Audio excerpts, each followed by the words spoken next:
Welcome Little Stranger presents The Most Wonderful Wonder.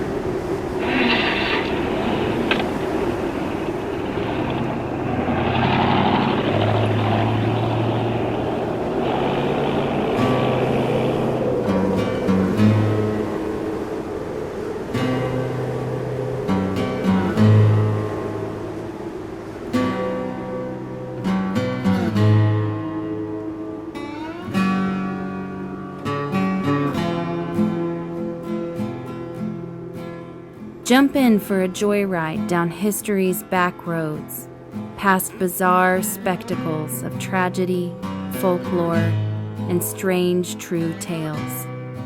Join your hosts, Mr. and Mrs. Hall, as we connect weird and wonderful pieces of the past and dig up the roots of American music.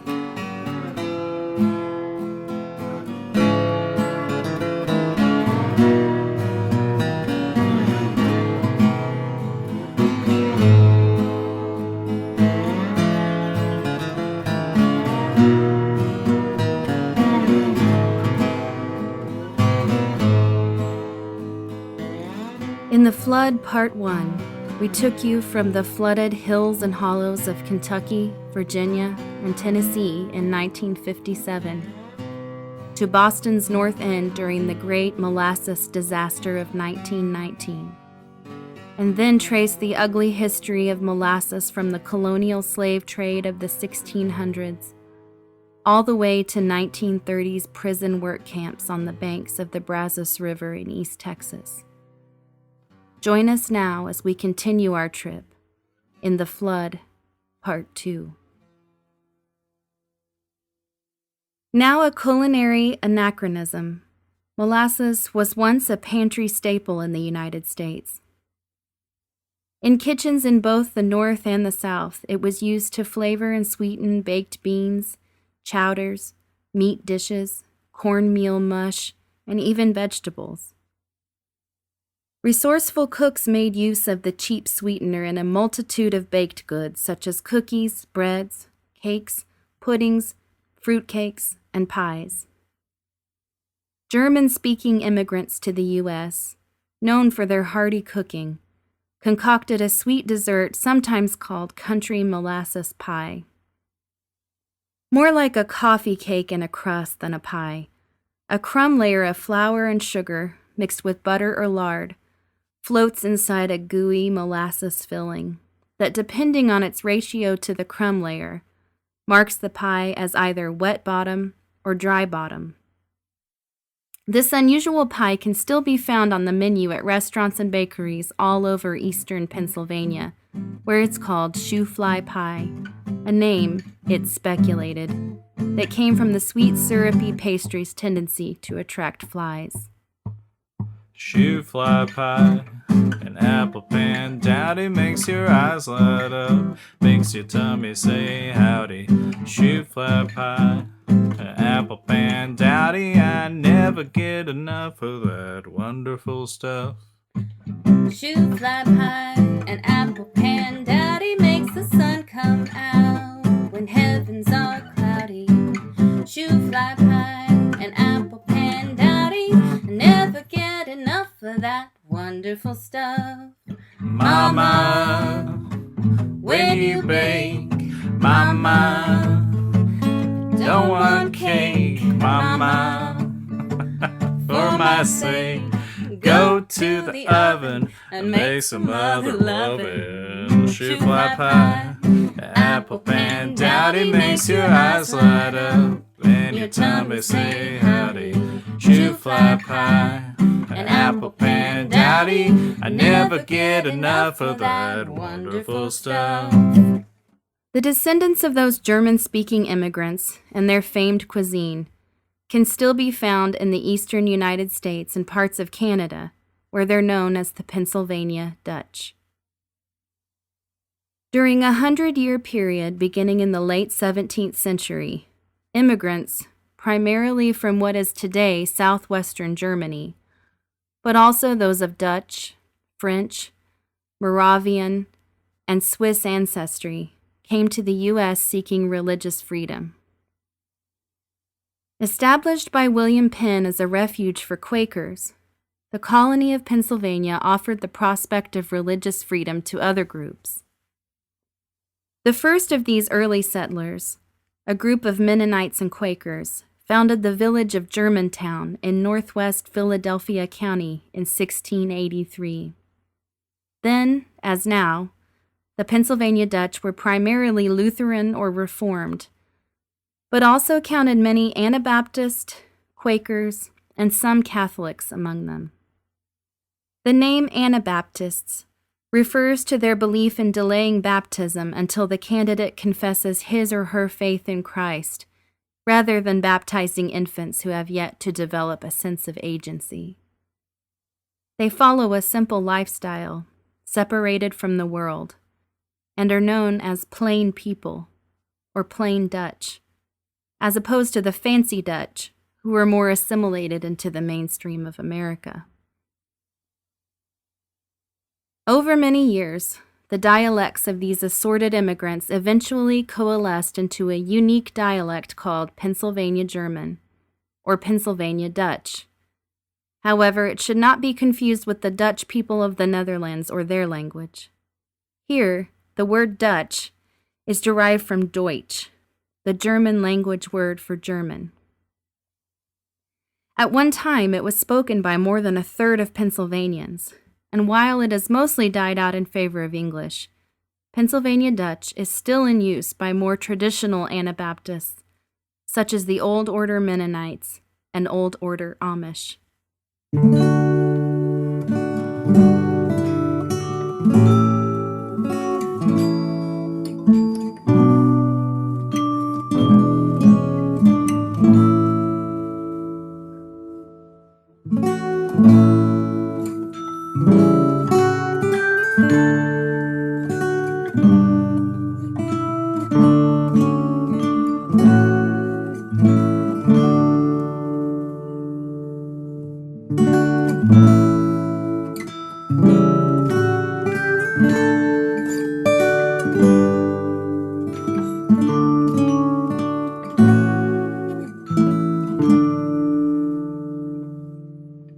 One of the most recognizable symbols of the Pennsylvania Dutch culture, and one looked down upon by the plain Dutch Mennonites and Amish, is the hex sign.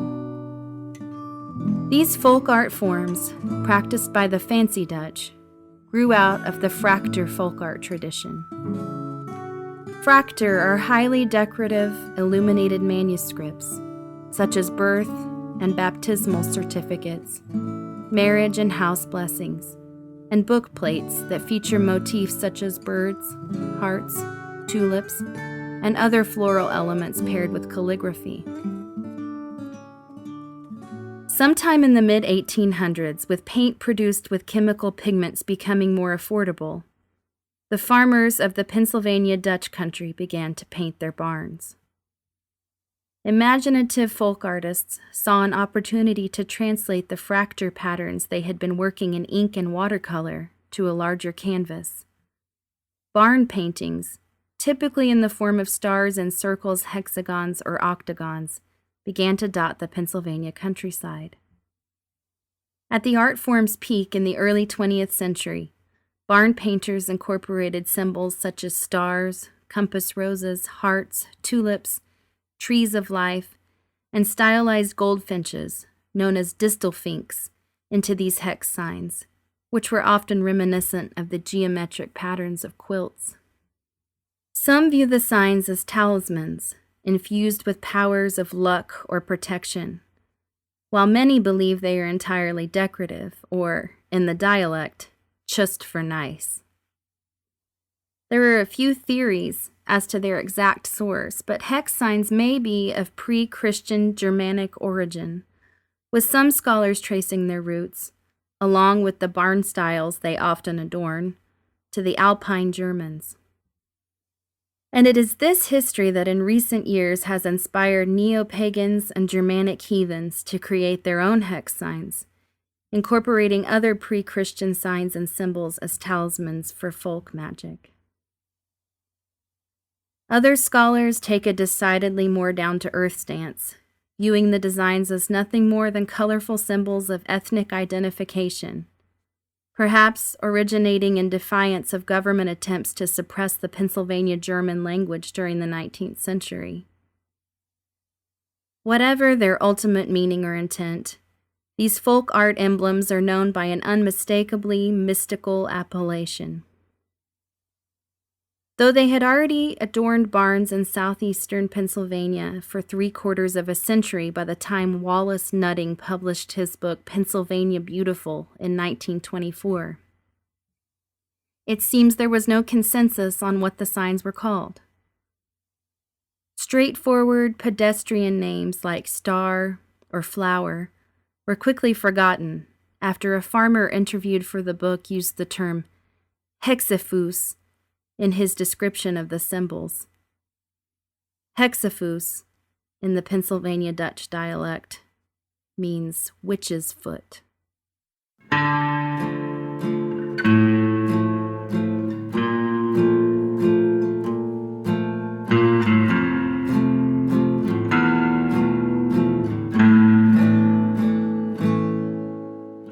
In the religious melting pot that was early Pennsylvania, beliefs from a multitude of Christian sects and generations of European superstition coalesced into a system of folk magic unique to the Pennsylvania Dutch. They called the practice of this magic and faith healing powwowing. The name comes from a book titled Pow-wows or Long Lost Friend, written by a Pennsylvania Dutch healer named John George Homan, and originally published in Reading, Pennsylvania, circa 1820. Despite the appropriation of the term powwow, derived from an Algonquin word meaning spiritual leader, the book has distinctly European roots. This all-purpose self-sufficiency guide, full of magic spells, recipes, and folk remedies, includes tips for dealing with common problems of daily life in the 19th century.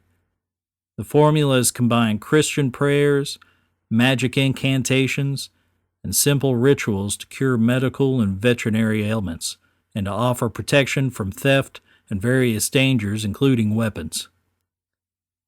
The powwow tradition is also called bracherij in Pennsylvania Dutch, and practitioners are sometimes referred to as hexenmeisters, or more commonly, powwow doctors. Although texts such as the German-language charm book Romanus Buchlein and Egyptian secrets of Albertus Magnus are important to many practitioners and said to be the basis for Homan's long-lost friend, the Bible is considered the most essential book of the powwow.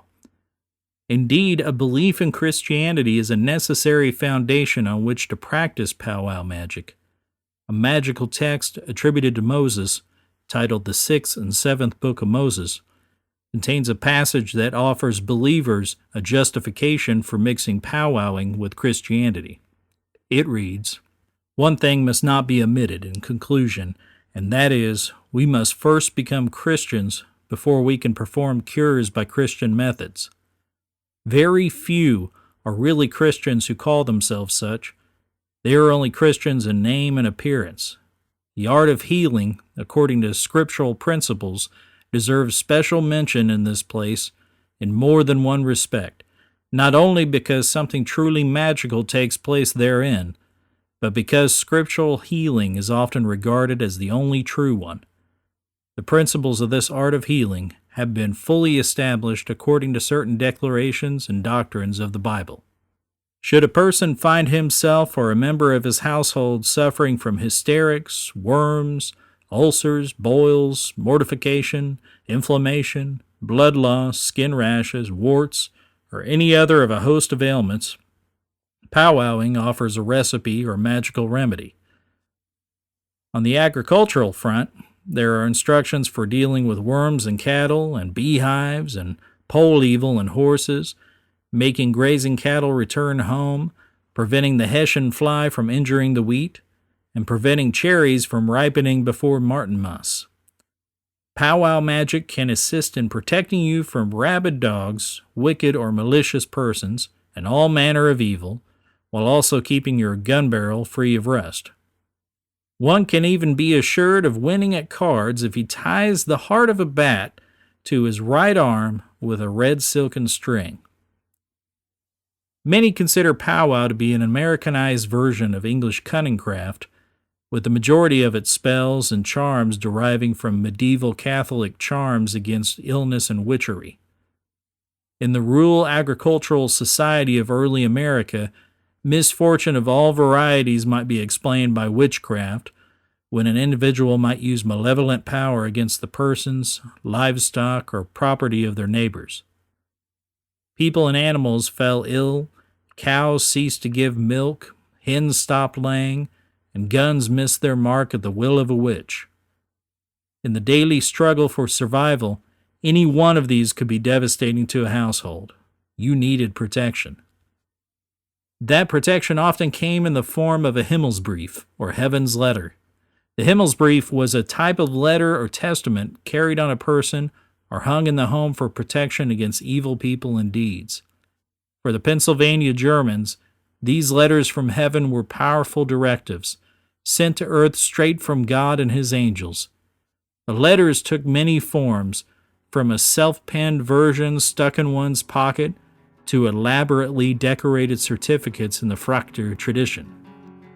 They were often commercially printed, such as in 1918, when a printer in Lancaster, Pennsylvania, received a large order of copies of such a letter of protection. These copies were carefully folded and placed in the haversacks of Pennsylvania Dutch doughboys headed for the European trenches of World War I. It's believed that the first letter from heaven produced in the United States comes from the pages of Long Lost Friend. In fact, one need not even read the book or practice its spellcraft to benefit from its protection. Simply having a copy in your home, often hidden in an attic or wall, is said to protect it from fire and other disasters. Countless copies have been carried onto battlefields as magical shields against bullets and bombs. A passage reads, "Whoever carries this book with him is safe from all his enemies, visible or invisible, and whoever has this book with him cannot die without the holy corpse of Jesus Christ, nor drowned in any water, nor burn up in any fire, nor can any unjust sentence be passed upon him, so help me."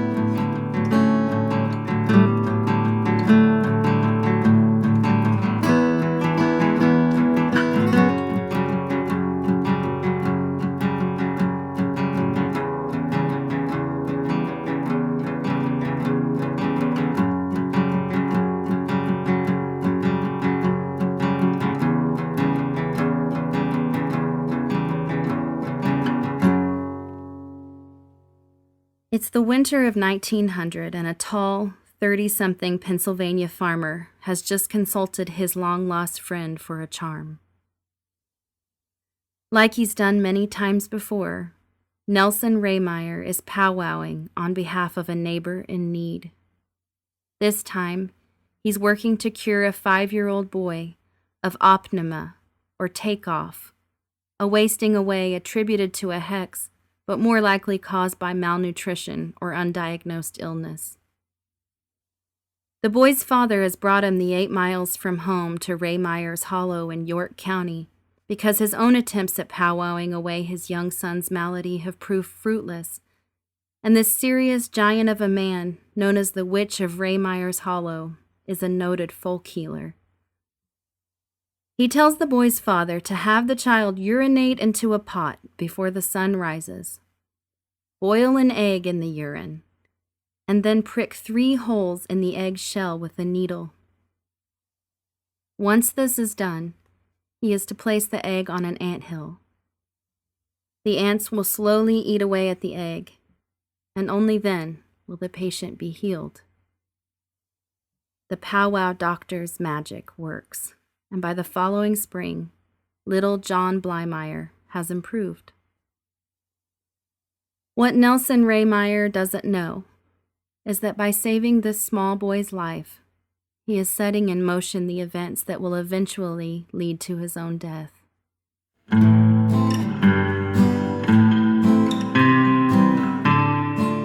After his healing, John Blymeyer continued to grow, steeped in his family's superstitious Pennsylvania German beliefs, and at age 7, he proved he was a skilled powwow practitioner in his own right, working a charm that helped his grandfather overcome health difficulties. As he grew, John continued to travel to Raymeyer's Hollow, not as a patient, but as an occasional day laborer harvesting crops. He had modest success as a young powwow doctor, but was anxious, lacked intelligence, and struggled with social interactions. He had few friends, rarely speaking with anyone except for the few that came to him for minor charms and spells. At 13, he left school to work in a cigar factory. And after healing a co-worker's inflamed eye with a process that involved reciting incantations while smashing a dirty supper plate on the ground, word of his healing skills began to spread. As was customary, Blymeyer charged no fees for his powwowing, but accepted whatever voluntary offerings his clients saw fit to give him. According to local lore, Blymeyer worked his most impressive charm one sweltering summer day when a rabid dog charged at a group of men on the street, snarling and foaming at the mouth. As others scrambled to safety, John bravely stood in front of the animal, making the sign of the cross over its head while whispering an enchantment. Legend holds that the dog instantly stopped foaming at the mouth, licked Blymeyer's hand, and began to follow at his heels, wagging its tail. Despite this impressive feat and his resulting notoriety, health and contentment continued to elude John Blymeyer. He began suffering from headaches, unexplained pain, and the opnema that had plagued him as a child, wasting away until his skin hung on his bones. He became convinced that his misfortunes were due to a hex, perhaps one put upon him by a jealous competitor who wanted Blymeyer's powwow clients for himself. He knew that the only way to remove the spell was to identify his hexer.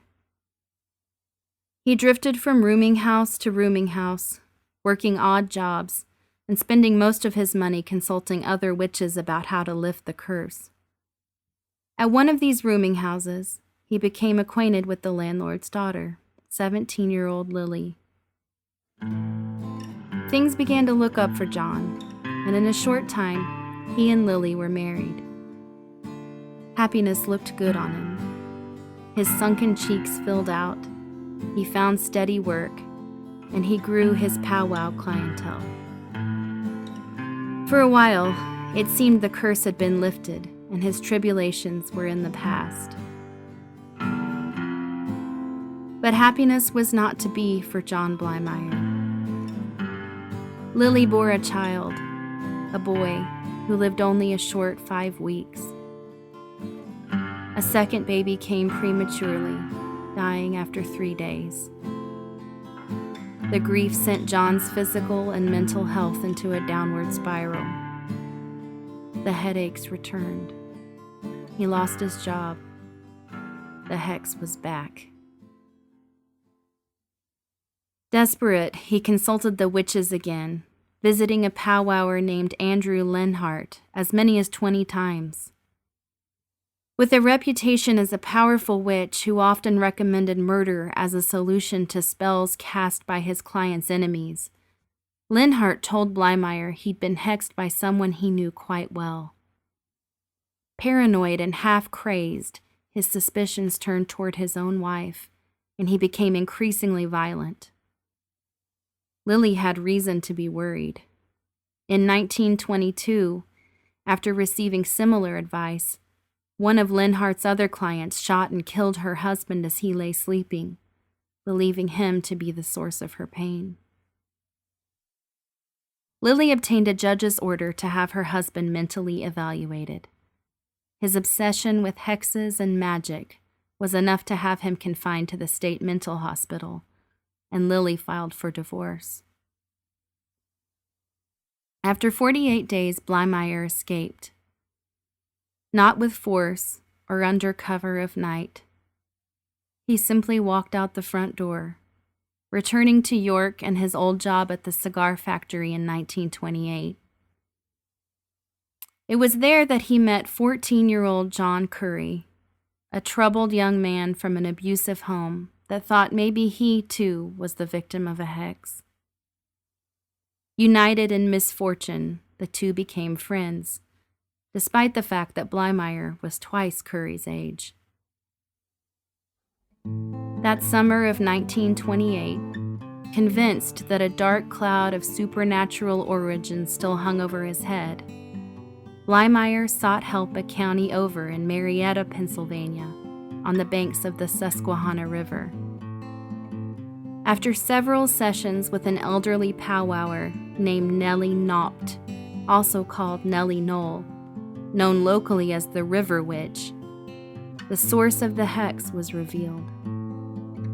According to lore, Nellie placed a dollar bill in Blymeyer's palm, instructing him to examine it closely. To his surprise, the face that miraculously appeared was that of Nelson Rehmeyer, the man who had cured him as a small child. Now that he knew who had hexed him, he could begin to undo the curse. Nellie Knoll gave him two options for breaking the evil spell. He could either steal Rehmeyer's copy of Long Lost Friend and burn it to ashes, or he could snip a lock of the powwow doctor's hair and bury it 6 feet underground. Neither of these would be simple. Around the same time he learned the identity of his hexer, Blymeyer was stumped by a case brought to him by one of his powwow clients. The Hess family had been plagued by hardships and bad luck for over 2 years. Their livestock were wasting away, their crops repeatedly failed, and they faced financial ruin. They came to Blymeyer seeking answers. So at one of his sessions with Nellie Knoll that summer, he asked for her insight. According to the River Witch, the source of all of his young friend John Curry's, and the Hess family's misfortunes was none other than Nelson Rehmeyer. Blymeyer decided it was time to act. Late on the night of November 26th, Blymeyer and the teenaged John Curry traveled to Rehmeyer's Hollow intent on breaking the hex. They knocked at Rehmeyer's door and were invited in. Nervously, they made small talk with the towering 60-year-old Rehmeyer, asking him questions about the long-lost friend and other aspects of powwowing, but never stating their real purpose. Eventually, the older gentleman excused himself and went to bed, inviting the men to stay the night. As their host slept, they searched the house for his copy of Long Lost Friend, but came up empty-handed. In the morning, they ate the breakfast that Rehmeyer offered and left, heading straight to a hardware store. They knew the tall farmer was too large for them to hold down in order to steal a lock of his hair. They needed another man, and they needed some rope. Blymeyer and Curry went to the Hess farm, where it was decided that one of the Hess's sons, 18-year-old Wilbert, would help them subdue Rehmeyer.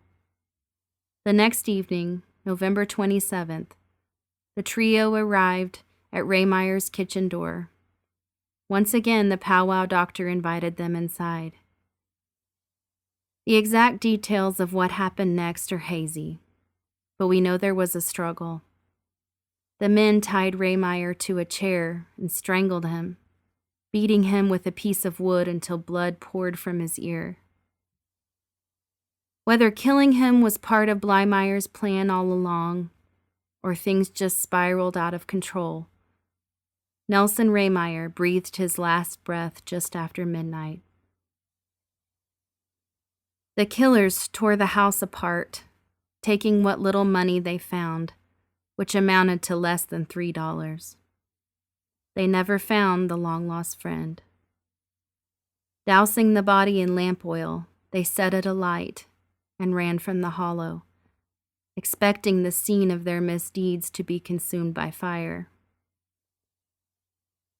But whether from lack of oxygen or, more gruesomely, because Rehmeyer wasn't yet dead and was able to extinguish the flames before breathing his last, the house didn't burn. 3 days later, drawn by the braying of an unfed mule, a neighbor discovered Rehmeyer's lifeless body. It didn't take long for authorities to find their suspects. A trial followed the next January, and despite the judge's insistence that spells, hexes, and witchcraft would not be up for discussion, the sensational details of the case were a goldmine for reporters all across the country.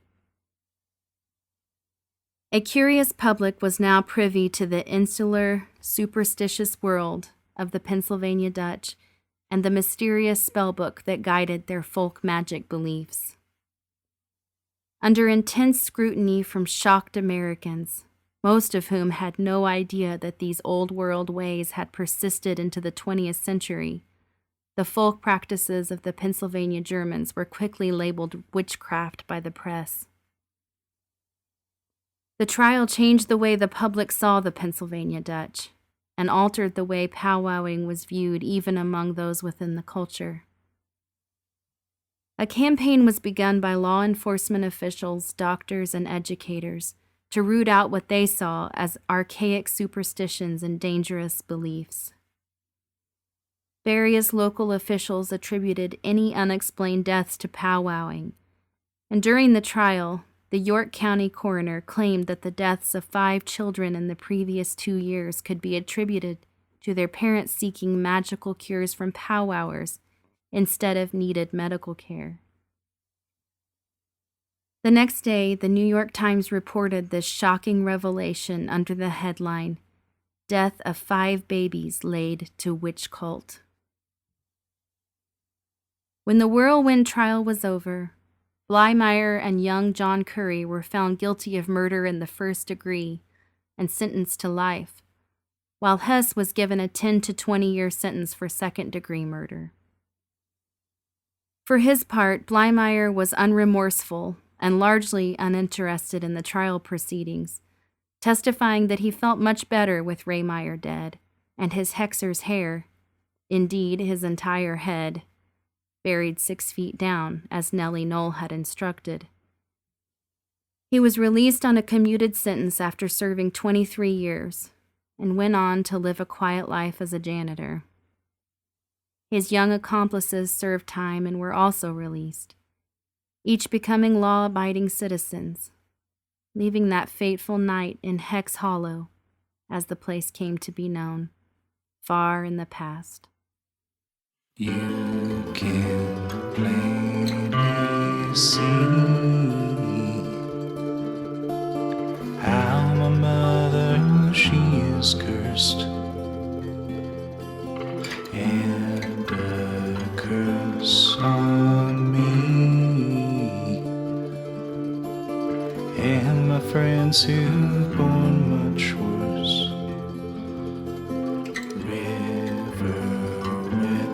Oh, please, can you give us some relief? What would we retrieve? What liturgy of our belief? Nellie told us to steal his long lost friend.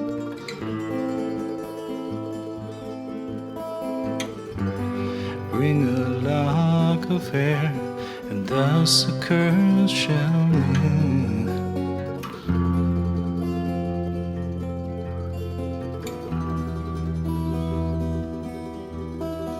No book did we find, but the wicked men we found to a chair we bind, and we burn him on that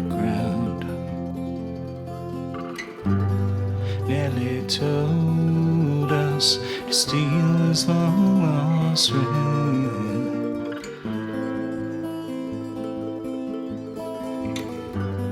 Bring a lock of hair, and thus a curse shall end.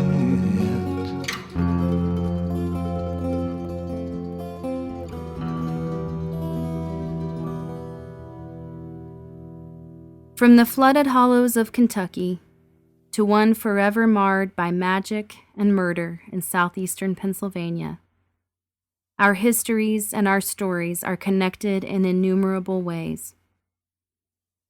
Some react to hardship with grit and humor, while others combat hard luck and misfortune with superstition or violence. Whether we seek protection and momentary escape from life's trials through religion, music, magical charms and symbols, or our own self-sufficiency, our choices define us and shape the lives of those around us, for better or worse. Where mysticism fails, there is only cold reality. But there is honor in facing adversity head-on, with clear eyes, freeing oneself from the pitfalls of magical thinking, choosing a world where one is neither hexed nor hexer, but a free agent navigating life's floods and famines as they come. The Most Wonderful Wonder is researched, written, scored, and produced by Mr. and Mrs. Hall of Welcome Little Stranger. We thank you for joining us today, and if you'd rate and review the show on iTunes, we'd be eternally grateful for your help as we grow and reach new listeners. Come back again in 2 weeks for a wondrous new episode.